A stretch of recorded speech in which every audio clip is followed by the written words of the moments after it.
Looking to fix an old RCA Nintendo connection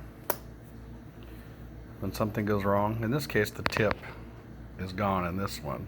So we found another one, but there's a funny difference here, and that is this one is a coax. I've separated the coax here. When I first snipped off the end, this is what you have. You have solid copper, and it's wrapped around another wire. And that other wire, in this case, because it's a red cable, was a red wire. I'm assuming that it might be a yellow one in the yellow ones, but the one in the middle is the positive connector. That's the positive in the middle, the prong, and the negative is the outside shield. The problem is, in this old Nintendo one with the fitting for the 64, it's like their fittings are different. Here's a white one you can see, for example. We haven't quite cut it open yet, but see there's a black wire and a white wire going into it. It's not coax at all. It's two separate ones. Probably go in there and solders, one solders to the negative shield and one solders to the positive. So we don't know the colored one is positive or negative. However, in this white one, there is a white and a black. In the yellow one, we can see there's actually a black and a yellow one. It's kind of hard to see. I guess you have to trust us on this one. But so we're assuming the red one would have a red one, so it's probably going to be the positive, but we're going to find out. Took a razor, sliced this open, and ahead of time, it was pretty easy. You just get a brand new sharp razor. And now we're going to find out what's inside here. I'll hit a pause here and we'll open it up. We've been wrestling with it for a couple of minutes. We'll get it. I just didn't want my camera to stop. Okay, after 16 stitches, we found it here. Actually, this looks like the red goes to the center prong. So in this case, the red is the positive, so it'll break off.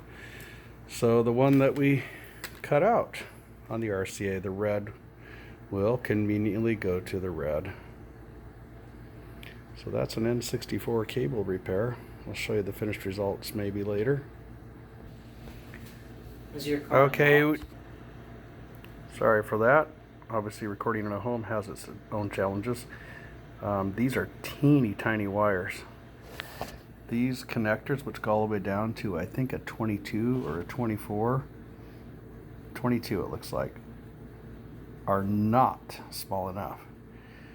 But the hardware store does make a pair, or you can carefully try to trim them. I just recommend to go into the hardware store or borrowing a pair that goes, these are probably 26s or 28s. The bigger the number, the smaller the wire. Okay, we got a pair of fine ones from the hardware store here. You see the 28 there where I stripped it off. Actually the 30, that says 28 and 30. The other one's 30 and 32. I think they're kind of really 28 to 30 is a 29. So I think we're about a 30 to 31 there. Worked perfectly. We've got the little tiny wires stripped. They are micro. We're going to see if we can put them together with some butt connectors. We'll show you in a minute. We don't have some. I'm trying to take apart some butt connectors. That's what you call a butt connector, a butt splice connector. I'm trying to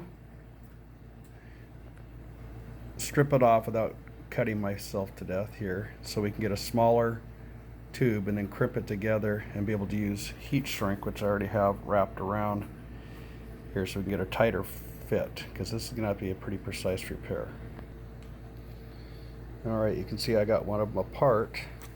Probably most of you wondered for years, until I just said a year ago or so, what these little things were for. That's for putting the crimper in there. I'm not going to completely demonstrate because I don't have enough hands here. Now here I'll have my assistant hold it here for me, my son. But you put these in there on the wire side, and that's the 22. That's the smallest they have, and you literally crush it in there on those points. And you can see it actually didn't work with the hill of beans because it just fell off, because this is too large. Even though this is like rated at 20, these wires are smaller. We may have to twist them together and then heat shrink and hope for the best. Okay, all those plans didn't work that great, so we cut these things longer. Assistant. And tied these two together.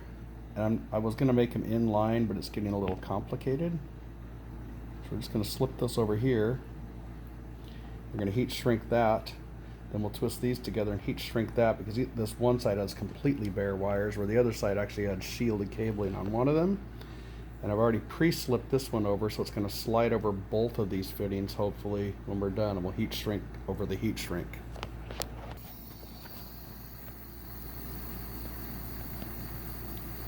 So we're heat shrinking over the two tubes.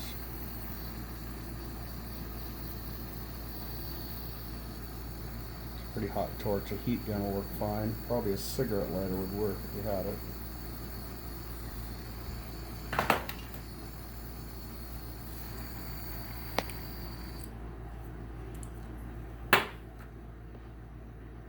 And they're firm, they're hot, so we'll put it on pause right now. Okay, I cut a little bit extra off the end.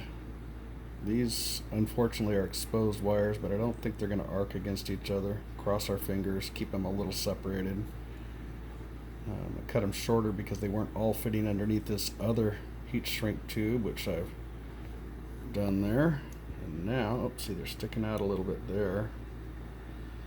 And almost sticking out a little bit right there. So yeah, this is going to be tight. So what I'll probably do is we'll tape one end here, and then we'll heat shrink the rest. We'll tape the end that doesn't require it to be as tight. This part is still really snug here.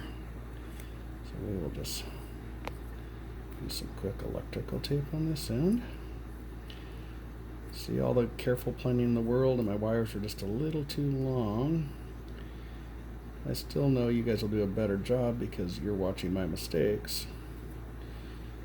And we will fire up our torch again. Helps to turn on the heat.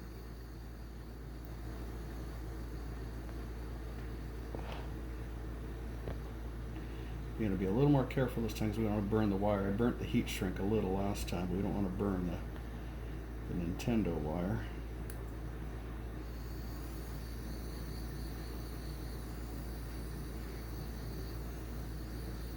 So quickly it shrinks, and I just barely hit it.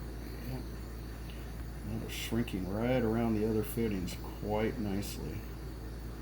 They just came tight right there. That's perfect. And it can come a little tighter on there, but it's not as important right there because we have heat shrunk everything. We're going to hit pause again and plug it in and see if it works.